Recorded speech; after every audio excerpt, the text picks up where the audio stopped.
स्वागत है आपका द क्लासिकल स्टोरीज में। आइए सुनते हैं मुंशी प्रेमचंद जी की कहानी गृह नीति। तो चलिए शुरू करते हैं।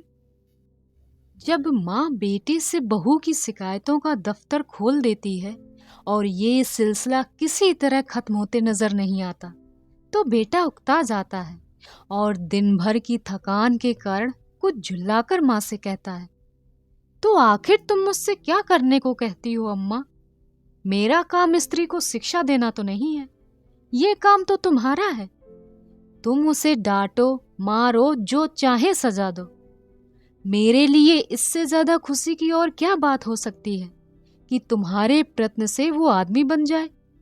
मुझसे मत कहो कि उसे सलीका नहीं है, तमीज नहीं है, बेअदब है। उसे डांट कर सिखाओ। माँ: वाह, मुझसे बात निकलने नहीं देती। डांटूं तो मुझे ही नोच खाए। उसके सामने अपनी आबरू बचाए फिरती हूं और किसी के मुंह के सामने मुझे कोई अनुचित शब्द न कह बैठे। बेटा: तो फिर इसमें मेरी क्या खता है? मैं तो उसे सिखा नहीं देता कि तुमसे बेअदबी करे, तो और कौन सिखाता है? तुम तो अंधेर करती हो अम्मा। अंधेर नहीं करती, सच कहती हूं। तुम्हारी ही सह पाकर उसका दिमाग बढ़ गया है। जब वो तुम्हारे पास जाकर टेसुए बहाने लगती है तो कभी तुमने उसे डांटा, कभी समझाया कि तुम्हें अम्मा का अदब करना चाहिए? तुम तो खुद उसके गुलाम हो गए हो। वह भी समझती है, जब मेरा पति कमाता है तो मैं रानी क्यों ना बनूं, क्यों किसी से दबूं? मर्द जब तक सह न दे, औरत का इतना गुर्दा हो ही नहीं सकता। बेटा: तो क्या मैं उससे कह दूं कि मैं कुछ नहीं कमाता, बिल्कुल निखट्टू हूं? क्या तुम समझती हो तब वो मुझे जलील न समझेगी? हर एक पुरुष चाहता है कि उसकी स्त्री उसे कमाऊ, योग्य और तेजस्वी समझे, और सामान्यतः वो जितना है उससे बढ़कर अपने को दिखाता है। मैंने कभी नादानी नहीं की, कभी स्त्री के सामने डींग नहीं मारी, लेकिन स्त्री की दृष्टि में अपना सम्मान खोना तो कोई ना चाहेगा। तुम कान लगाकर, ध्यान देकर और मीठी मुस्कुराहट के साथ उसकी बातें सुनोगे तो वो शेर क्यों ना होगी? तुम खुद चाहते हो कि स्त्री के हाथों मेरा अपमान कराओ। मालूम नहीं मेरे किन पापों का तुम मुझे दंड दे रहे हो, किन अरमानों से कैसे कैसे कष्ट झेलकर तुम्हें पाला। खुद नहीं पहना, तुम्हें पहनाया। खुद नहीं खाया, तुम्हें खिलाया। मेरे लिए तुम उस मरने वाले की निशानी थे और मेरी सारी अभिलाषाओं का केंद्र। तुम्हारी शिक्षा पर मैंने अपने हजारों के आभूषण होम कर दिए। विधवा के पास दूसरी कौन सी निधि थी, इसका तुम मुझे ये पुरस्कार दे रहे हो? बेटा: मेरी समझ में नहीं आता कि आप मुझसे चाहती क्या है। आपके उपकारों को मैं कब मेट सकता हूँ? आपने मुझे केवल शिक्षा ही नहीं दिलाई, मुझे जीवन दान दिया, मेरी सृष्टि की। अपने गहने ही होम नहीं किए, अपना रक्त तक पिलाया। अगर मैं 100 बार अवतार लूं तो भी इसका बदला नहीं चुका सकता। मैं अपनी जान में आपकी इच्छा के विरुद्ध कोई काम नहीं करता। यथासाध्य आपकी सेवा में कोई बात नहीं उठा रखता। जो कुछ पाता हूँ लाकर आपके हाथों पर रख देता हूँ। और क्या चाहती हैं आप? और मैं कर ही क्या सकता हूँ? ईश्वर ने हमें, आपको और सारे संसार को पैदा किया। उसका क्या हम उसे बदला देते हैं? क्या बदला दे सकते हैं? उसका नाम भी तो नहीं लेते, उसका यश भी तो नहीं गाते।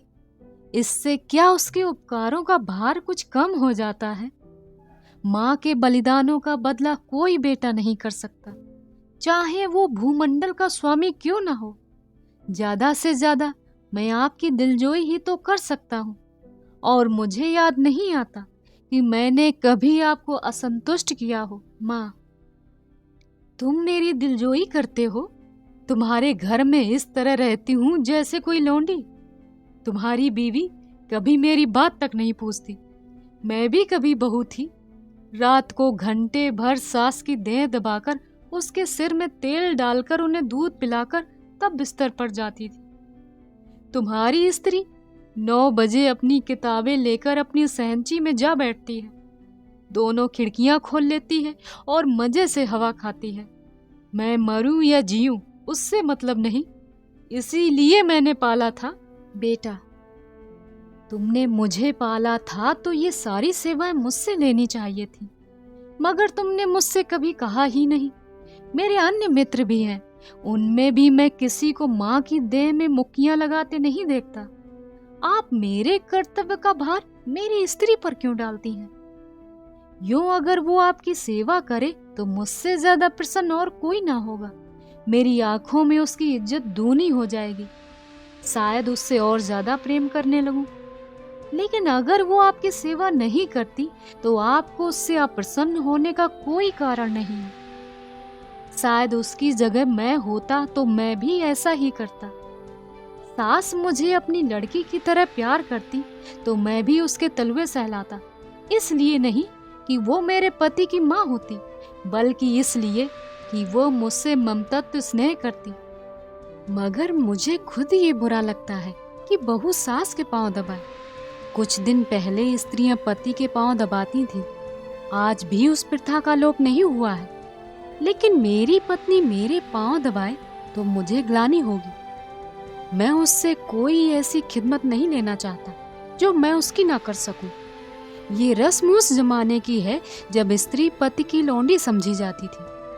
अब पत्नी और पति दोनों बराबर हैं। कम से कम मैं तो ऐसा ही समझता हूँ। माँ, मैं तो कहती हूँ कि तुम्ही ने उसे ऐसी ऐसी बातें पढ़ाकर शेर कर दिया है। तुम ही मुझसे बैर साध रहे हो। ऐसी निर्लज, ऐसी बदजवान, ऐसी टर्की हुहड़ छोकरी संसार में ना होगी। घर में अक्सर मोहल्ले की बहनें मिलने आती रहती हैं, और ये राजा की बेटी न जाने किन गवारों में पली है कि किसी का आदर सत्कार ही नहीं करती, कमरे से तक नहीं निकलती। कभी कभी जब वो खुद उसके कमरे में जाती हैं तो ये गधी चारपाई से नहीं उठती, प्रणाम तक नहीं करती, चरण छूना तो दूर की बात है। बेटा, वो देवियां तुमसे मिलने आती होंगी, तुम्हारे और उनके बीच न जाने क्या बातें होती हो। अगर तुम्हारी बहू बीच में कूद पड़े तो मैं तो उसे बदतमीज कहूंगा। कम से कम मैं तो कभी पसंद ना करूंगा कि जब मैं अपने मित्रों से बातें कर रहा हूं तो तुम या तुम्हारी बहू वहां आकर खड़ी हो। स्त्री भी अपनी सहेलियों के साथ बैठी हो तो मैं वहां बिना बुलाए ना जाऊंगा।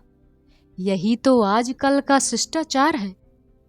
माँ, तुम तो हर बात में उसी का पक्ष करते हो बेटा। न जाने उसने कौन सी जड़ी सुंघा दी तुम्हें।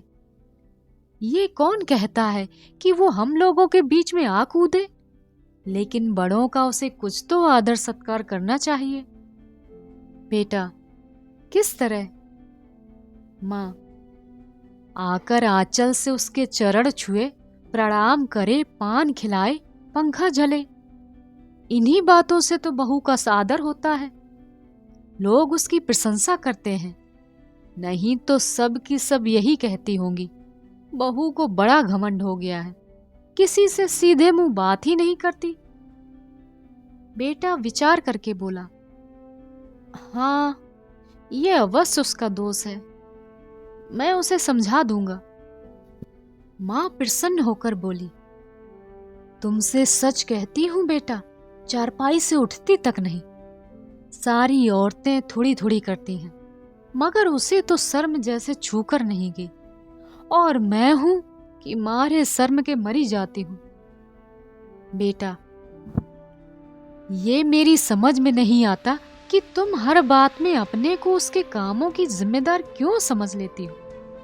मुझ पर दफ्तर में न जाने कितनी घुड़कियां पड़ती हैं, रोज ही तो जवाब तलब होता है, लेकिन तुम्हें उल्टे मेरे साथ सहानुभूत होती है। तुम क्या समझती हो अफसरों को मुझसे कोई बैर है, जो अनायास ही मेरे पीछे पड़े रहते हैं, या उन्हें उन्माद हो गया है, जो अकारण ही मुझे काटने दौड़ते हैं? नहीं, इसका कारण यही है कि मैं अपने काम में चौकस नहीं हूँ, गलतियां करता हूँ, सुस्ती करता हूँ, लापरवाही करता हूँ। जहां अफसर सामने से हटा, लगे समाचार पत्र पढ़ने, ताश खेलने। क्या उस वक्त हमें ये ख्याल नहीं रहता कि काम पड़ा हुआ है और ये साहब डांट ही तो बताएंगे, सिर झुकाकर सुन लेंगे, बाधा टल जाएगी। पर ताश खेलने का अवसर नहीं है, लेकिन कौन परवाह करता है। तुम मुझे दोषी समझकर भी मेरा पक्ष लेती हो, और तुम्हारा बस चले तो बड़े बाबू को मुझसे जवाब तलब करने के अभियोग में काले पानी भेज दो। माँ खिलखिलाकर, मेरे लड़के को कोई सजा देगा तो क्या मैं पान फूल से उसकी पूजा करूंगी? बेटा, हर एक बेटा अपनी माता से इसी तरह की कृपा की आशा रखता है, और सभी माताएं अपने लड़कों के ऐबों पर पर्दा डालती हैं। फिर बहुओं की ओर से उनका हृदय इतना कठोर क्यों हो जाता है, ये मेरी समझ में नहीं आता। तुम्हारी बहू पर जब दूसरी स्त्रियां चोट करें तो तुम्हारे मातृ स्नेह का ये धर्म है कि तुम उसकी तरफ से क्षमा मांगो, कोई बहाना कर दो, उनकी नजरों में उसे उठाने की चेष्टा करो। इस तिरस्कार में तुम क्यों उनसे सहयोग करती हो? तुम्हें क्यों उसके अपमान में मजा आता है? मैं भी तो हर एक ब्राह्मण या बड़े बूढ़े का आदर सत्कार नहीं करता। मैं किसी ऐसे व्यक्ति के सामने सिर नहीं झुका सकता जिससे मुझे हार्दिक श्रद्धा न हो। केवल सफेद बाल, सिकुड़ी हुई खाल, पोपला मुंह और झुकी हुई कमर किसी को आदर का पात्र नहीं बना देती, और ना जनेऊ या तिलक या पंडित और शर्मा की उपाधि भक्ति की वस्तु है। मैं लकीर पीटू सम्मान को नैतिक अपराध समझता हूं। मैं तो उसी का सम्मान करूंगा जो मनसा वाचा कर्मणा हर पहलू से सम्मान के योग है, जिसे मैं जानता हूं कि मक्कारी, स्वार्थ साधना और निंदा के सिवा और कुछ नहीं करता, जिसे मैं जानता हूं कि रिश्वत और सूद तथा खुशामत की कमाई खाता है। वो अगर ब्राह्मण की आयु लेकर भी मेरे सामने आए तो मैं उसे सलाम ना करूं। इसे तुम अहंकार कह सकती हो, लेकिन मैं मजबूर हूं। जब तक मेरा दिल न झुके, मेरा सिर न झुकेगा। मुमकिन है तुम्हारी बहू के मन में भी उन देवियों की ओर से अश्रद्धा के भाव हों।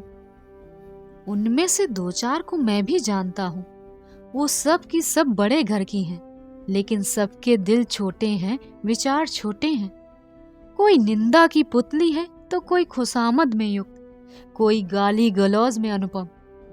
सभी रूढ़ियों की गुलाम, ईर्ष्या द्वेष से जलने वाली। एक भी ऐसी नहीं है जिसने अपने घर को नरक का नमूना न बना रखा हो। अगर तुम्हारी बहू ऐसी औरतों के सामने सिर नहीं झुकाती तो मैं उसे दोषी नहीं समझता। माँ, अच्छा, अब तुम चुप रहो बेटा। देख लेना तुम्हारी ये रानी एक दिन तुमसे चूल्हा ना जलवाए और झाड़ू ना लगवाए तो कहना। औरतों को बहुत सिर चढ़ाना अच्छा नहीं होता। इस निर्लज्जता की भी कोई हद है कि बूढ़ी सास तो खाना पकाए और जवान बहू बैठी उपन्यास पढ़ती रहे। बेटा, बेशक ये बुरी बात है, और मैं हरगिज नहीं चाहता कि तुम खाना पकाओ और वो उपन्यास पढ़ती रहे, चाहे वो उपन्यास मुंशी प्रेमचंद जी के ही क्यों ना हो। लेकिन ये भी तो देखना होगा कि उसने अपने घर में कभी खाना नहीं पकाया। वहां रसोइया है, और जब चूल्हे के सामने जाने से ही उसके सिर में दर्द होता है तो उसे खाना पकाने के लिए मजबूर करना उस पर अत्याचार करना है। मैं तो समझता हूँ ज्यों-ज्यों हमारे घर की दशा का उसे ज्ञान होगा, उसके व्यवहार में आप ही आप बदलाव आएगा। ये उसके घर वालों की गलती है कि उन्होंने उसकी शादी किसी धनी घर में नहीं की। हमने भी शरारत की, अपनी असली हालत उनसे छिपाई और ये प्रकट किया कि हम पुराने रईस हैं। अब हम किस मुंह से ये कह सकते हैं कि तू खाना पका या बर्तन मांज या झाड़ू लगा? हमने उन लोगों से छल किया है और उसका फल हमें चखना पड़ेगा। अब तो हमारी कुशल इसी में है कि अपनी दुर्दशा को विनम्रता, विनय और सहानुभूति से ढके और उसे अपने दिल को ये तसल्ली देने का अवसर दें कि भला से धन नहीं मिला, घर के आदमी तो अच्छे मिले।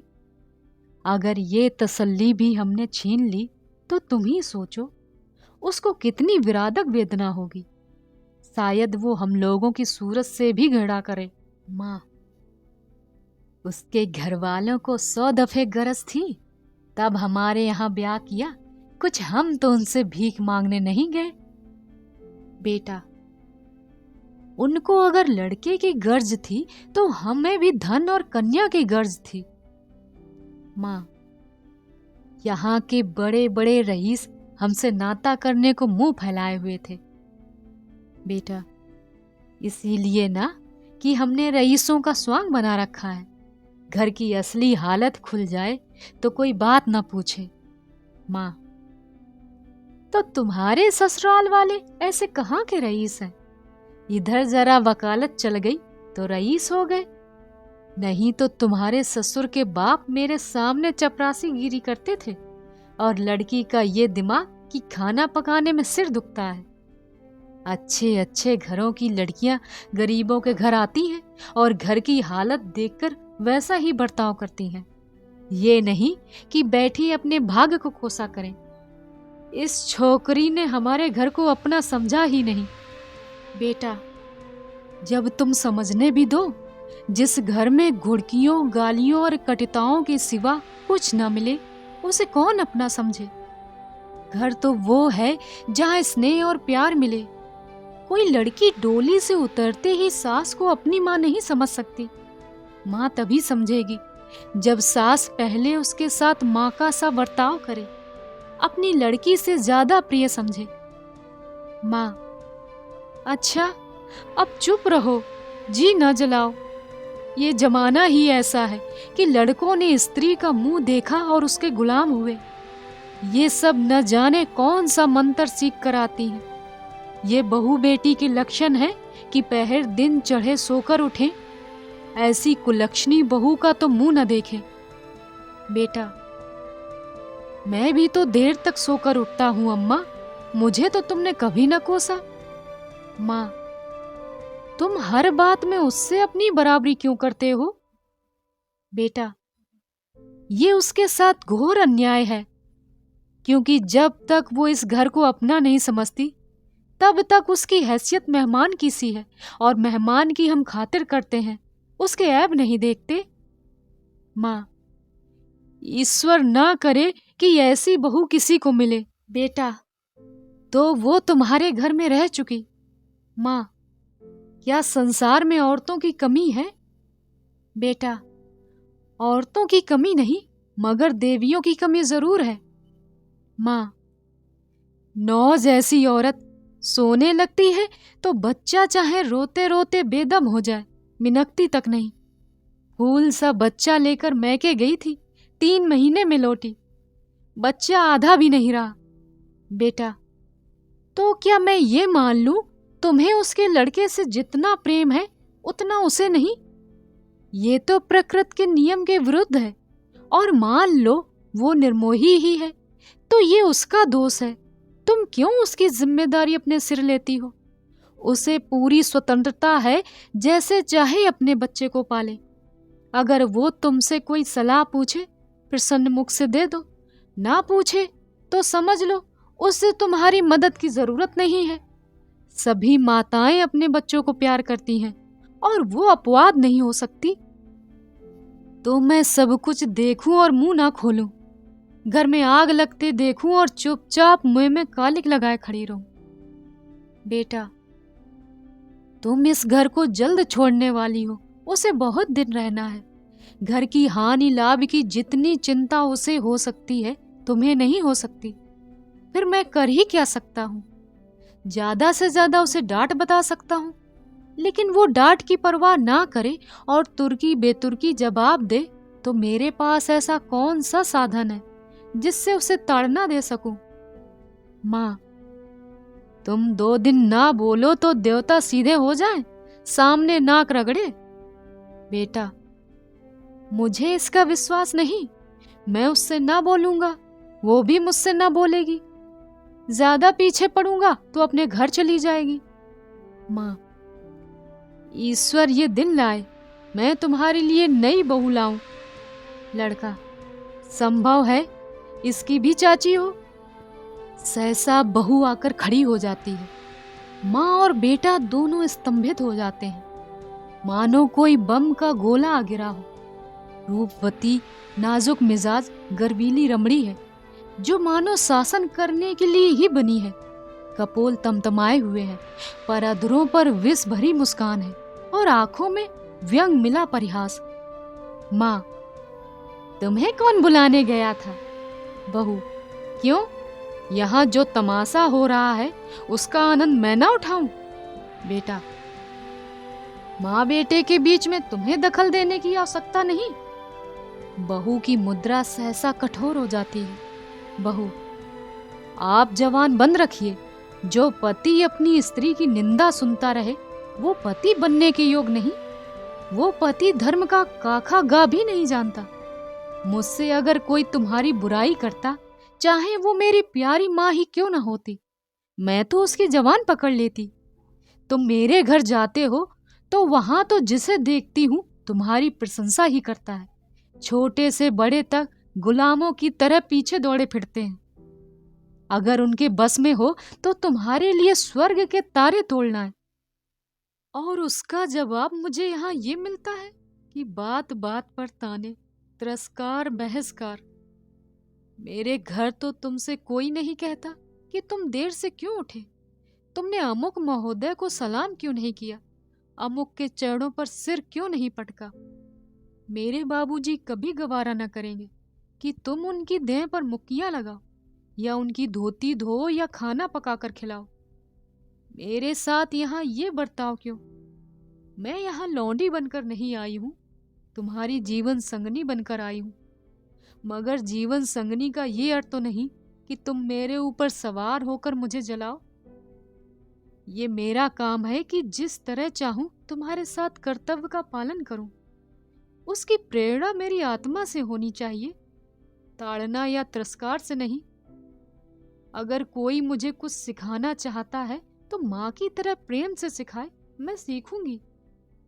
लेकिन कोई जबरदस्ती मेरी छाती पर चढ़कर अमृत भी मेरे कंठ में ठूसना चाहे तो मैं होठ बंद कर लूंगी। मैं कब की इस घर को अपना समझ चुकी होती, अपनी सेवा और कर्तव्य का निश्चय कर चुकी होती। मगर यहाँ तो हर घड़ी हर पल मेरी देह में सुई चुभोई जाती है और मुझे याद दिलाया जाता है कि तू इस घर की लौंडी है, तेरा इस घर से कोई नाता नहीं, तू सिर्फ गुलामी करने के लिए ही लाई गई है। मेरा खून खौल कर रह जाता है। अगर यही हाल रहा तो एक दिन तुम दोनों मेरी जान लेकर रहोगे। माँ, सुन रहे हो अपनी चहेती रानी की बातें? वो यहाँ लौंडी बनकर नहीं, रानी बनकर आई है। हम दोनों उसकी टहल करने के लिए हैं। उसका काम हमारे ऊपर शासन करना है। कोई उसे कुछ कहेगा नहीं, मैं खुद मरा करूं। और तुम जो उसकी बातें कान लगाकर सुनते हो, तुम्हारा तो मुंह कभी नहीं खुलता कि उसे डांटो या समझाओ, थर थर कांपते रहते हो। बेटा, अम्मा, ठंडे दिल से सोचो, मैं इसकी बातें ना सुनूं तो कौन सुने? क्या तुम उसके साथ इतनी भी हमदर्दी नहीं देखना चाहती? आखिर बाबूजी जिंदा थे तब वो भी तो तुम्हारी बातें सुनते थे कि नहीं? तुम्हें प्यार करते थे या नहीं? फिर मैं अपनी बीवी की बातें सुनता हूँ तो कौन सी नई बात करता हूँ, और इसमें तुम्हारे बुरा मानने की कौन सी बात है? माँ, हाय बेटा, तुम अपनी स्त्री के सामने मेरा अपमान कर रहे हो। इसी दिन के लिए मैंने तुम्हें पाल पोस कर बड़ा किया था। क्यों मेरी छाती नहीं फट जाती? वो आंसू पोंछती आपे से बाहर कमरे से निकल जाती है। स्त्री पुरुष दोनों कौतुक भरी आंखों से उसे देखते हैं, जो बहुत जल्द हमदर्दी में बदल जाती है। पति, माँ का हृदय। स्त्री, माँ का हृदय नहीं, स्त्री का हृदय। अर्थात जो अंत तक पुरुष का सहारा चाहता है, स्नेह चाहता है और उस पर किसी दूसरी स्त्री का असर देखकर ईर्ष्या से जल उठता है। क्या पगली की सी बातें करती हो? यथार्थ कहती हूँ, तुम्हारा दृष्टिकोण बिल्कुल गलत है और इसका तजर्बा तुम्हें तब होगा जब तुम खुद सास होगी। मुझे सास बनना ही नहीं। लड़का अपने हाथ पांव का हो जाए, ब्याह करे और अपना घर संभाले। मुझे बहू से कोई सरोकार नहीं। पति, क्या तुम्हें ये अरमान नहीं कि तुम्हारा लड़का योग हो, तुम्हारी बहू लक्ष्मी हो और दोनों का जीवन सुख से कटे? स्त्री, क्या मैं मां नहीं हूं? पति, मां और सास में कोई अंतर होता है क्या? स्त्री, उतना ही जितना जमीन और आसमान में है। मां प्यार करती है, सास शासन करती है। कितनी ही दयालु सहनशील सतोगुण स्त्री हो, सास बनते ही मानो ब्याही हुई गाय हो जाती है। जिसे पुत्र से जितना ज्यादा प्रेम होता है, वो बहू पर उतनी ही निर्दयता से शासन करती है। मुझे भी अपने ऊपर विश्वास नहीं है। अधिकार पाकर किसे मद नहीं हो जाता। मैंने तय कर लिया है, सास बनूंगी ही नहीं। औरत की गुलामी सासों के बल पर कायम है। जिस दिन सासें ना रहेंगी, औरत की गुलामी का अंत हो जाएगा। पति, मेरा ख्याल है तुम जरा भी सहज बुद्धि से काम लो तो तुम अम्मा पर भी शासन कर सकती हो। तुमने हमारी बातें नहीं सुनी। स्त्री, बिना सुने ही समझ लिया कि क्या बातें हो रही होंगी। वही बहू करो ना। पति, नहीं नहीं, तुमने बिल्कुल गलत समझा। अम्मा के मिजाज में आज मैंने विस्मयकारी अंतर देखा, बिल्कुल अभूतपूर्व। आज वो अपनी कटुताओं पर लज्जित हो रही थी। हाँ, प्रत्यक्ष रूप से नहीं, संकेत रूप से। अब तक वो तुमसे इसलिए नाराज थी कि तुम देर से उठती हो। अब शायद उन्हें ये चिंता हो रही है कि कहीं सवेरे उठने से तुम्हें ठंड न लग जाए।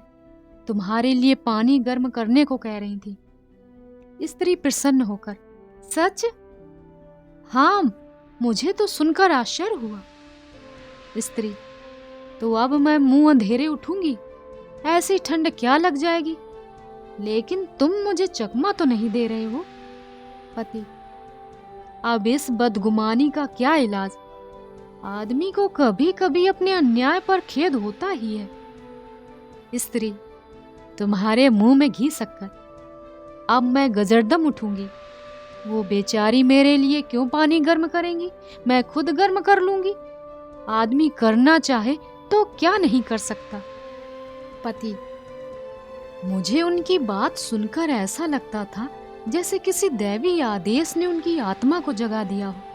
तुम्हारे अल्हड़पन और चंपलता पर कितना बनाती थी। चाहती थी कि घर में कोई बड़ी बूढ़ी आए तुम उनके चरण छुओ। लेकिन शायद अब उन्हें मालूम होने लगा कि इस उम्र में सभी थोड़े बहुत अल्हड़ होते हैं। शायद उन्हें अपनी जवानी याद आ रही है। कहती थी, यही तो शौक सिंगार पहनने ओढ़ने के दिन है। बुढ़ियों का तो दिन भर तांता लगा रहता है।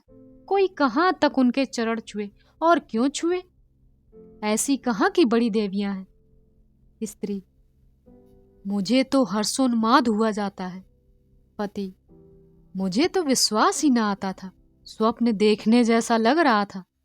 अब आई है राह पर, कोई दैवी प्रेरणा समझो। स्त्री, मैं कल से ठेठ बहू बन जाऊंगी। किसी को खबर भी ना होगी कि कब अपना मेकअप करती हूँ। सिनेमा के लिए भी सप्ताह में एक दिन ही काफी है। बुढ़ियों के पांव छू लेने में ही क्या हरज है? वो देवियां ना सही, चुड़ैले ही सही, मुझे आशीर्वाद तो देंगी, मेरा गुण तो गावेंगी। पति, सिनेमा का तो उन्होंने नाम भी ना लिया। स्त्री, तुमको जो इसका शौक है, अब तुम्हें भी ना जाने दूंगी। पति, लेकिन सोचो तो, तुमने इतनी ऊंची शिक्षा पाई है, किस कुल की हो? इन खूसट बुढ़ियों के पांव पर सिर रखना तुम्हें बिल्कुल शोभा न देगा। स्त्री, तो क्या ऊंची शिक्षा के ये माने हैं कि हम दूसरों को नीचा समझें? बुढ़े कितने ही मूर्ख हों, लेकिन दुनिया का तजर्बा तो रखते हैं। कुल की प्रतिष्ठा भी नम्रता और सद्व्यवहार से होती है, हेकड़ी और रुखाई से नहीं। पति, मुझे तो यही तजर्बा होता है कि इतनी जल्द इनकी काया पलट कैसे हो गई। अब इन्हें बहुओं का सास के पांव दबाना या उनकी साड़ी धोना या उनकी देह में मुक्कियां लगाना बुरा लगने लगा। कहती थी, बहू कोई लौंडी थोड़े ही है कि बैठी सास के पांव दबाए। स्त्री, मेरी कसम। पति, हाँ जी, सच कहता हूँ। और तो और, अब वो तुम्हें खाना भी ना पकाने देंगी। कहती थी, जब बहू के सिर में दर्द होता है तो उसे क्यों सताया जाए, कोई महाराज रख लो। स्त्री फूली न समाई। मैं तो आकाश में उड़ी जा रही हूँ, ऐसी सास के चरण धो धो कर पिए। मगर तुमने उनसे पूछा नहीं, अब तक क्यों तुम उसे मार मार कर हकीम बनाने पर तुली रहती थी। पति बोला, पूछा क्यों नहीं, मैं भला कब छोड़ने वाला था। बोली, मैं स्वार्थी हो गई थी बेटा, मैंने हमेशा खाना पकाया है, फिर वो क्यों ना पकाए। लेकिन अब उनकी समझ में आया कि वो निर्धन बाप की बेटी थी, तुम संपन्न कुल की कन्या हो। स्त्री, अम्मा जी दिल की साफ हैं, मैं इन्हें क्षमा के योग समझती हूँ। जिस जलवायु में हम पलते हैं उसे एक बार ही नहीं बदल सकते। जिन रूढ़ियों और परंपराओं में उनका जीवन बीता है उन्हें तुरंत त्याग देना उनके लिए कठिन है। वह क्या कोई भी नहीं छोड़ सकता, वो तो फिर भी बहुत उदार है। तुम अभी महाराज मत रखो, जब तरक्की हो जाए तो महाराज रख लेना। अभी मैं खुद पका लिया करूंगी, 3-4 प्राणियों का खाना ही क्या। मेरी जात से कुछ अम्मा को आराम मिले। मैं जानती सब कुछ हूँ, लेकिन कोई रौब जमाना चाहे तो मुझसे बुरा कोई नहीं। पति, मगर ये तो मुझे बुरा लगेगा कि तुम रात को अम्मा के पांव दबाने बैठो। स्त्री, बुरा लगने की कौन सी बात है, जब उन्हें मेरा इतना ख्याल है तो मुझे कुछ तो उनका लिहाज करना ही चाहिए। जिस दिन मैं उनके पांव दबाने बैठूंगी वो मुझ पर प्राण देने लगेंगी। आखिर बहू बेटे का कुछ सुख उन्हें भी तो हो। बड़ों की सेवा करने में हेठी नहीं होती। बुरा तो तब लगता है जब वो शासन करते हैं, और अम्मा मुझसे पांव दबाएंगी थोड़ी ही। सेठ का यश मिलेगा। अब तो अम्मा को तुम्हारी फिजूल खर्ची भी बुरी नहीं लगती। कहती थी, रुपए पैसे बहू के हाथ में दिया करो। स्त्री, चिढ़कर तो नहीं कहती थी। पति, नहीं नहीं, प्रेम से कहती थी। उन्हें अब भय हो रहा है कि उनके हाथ में पैसे रहने से तुम्हें असुविधा होती होगी। तुम बार बार उनसे मांगते लजाती भी होगी और डरती भी होगी। तुम्हें अपनी जरूरतों को रोकना पड़ता होगा। स्त्री, ना भैया, मैं ये जंजाल अभी अपने सिर पर ना लूंगी। तुम्हारी थोड़ी सी तो आमदनी है, कहीं ज्यादा खर्च हो जाए तो महीना काटना मुश्किल हो जाए। थोड़े में निर्वाह करने की विद्या उन्हें आती है। मेरी ऐसी जरूरतें ही क्या है। मैं तो केवल अम्मा को चिढ़ाने के लिए उनसे बार बार रुपए मांगती थी। मेरे पास तो खुद 150 रुपए पड़े रहते हैं। बाबूजी का पत्र आता है तो उसमें 10-20 के नोट्स जरूर होते हैं, लेकिन अब मुझे हाथ रोकना पड़ेगा। आखिर बाबूजी कब तक देते जाएंगे। और ये कौन सी अच्छी बात है कि मैं हमेशा उन पर टैक्स लगाती रहूं। पति, देख लेना अम्मा अब तुम्हें कितना प्यार करती हैं। स्त्री, तुम भी देख लेना मैं उनकी कितनी सेवा करती हूँ। पति, मगर शुरू तो उन्होंने किया। स्त्री, केवल विचार में, व्यवहार में आरंभ मेरी ओर से होगा। भोजन पकाने का समय आ गया है, चलती हूँ। आज कोई खास चीज तो नहीं खाओगे। पति, तुम्हारे हाथों की सूखी रोटियां भी पकवान का मजा देंगी। स्त्री, अब तुम नटखटी करने लगे। आप सुन रहे थे मुंशी प्रेमचंद जी की कहानी गृह नीति। कहानी आपको कैसी लगी कमेंट बॉक्स में जरूर बताएं। चैनल पर नए हो तो प्लीज सब्सक्राइब करें। ऐसी और कहानियां सुनने के लिए चैनल पर आएं। आपसे वहीं मिलूंगी। बहुत बहुत धन्यवाद।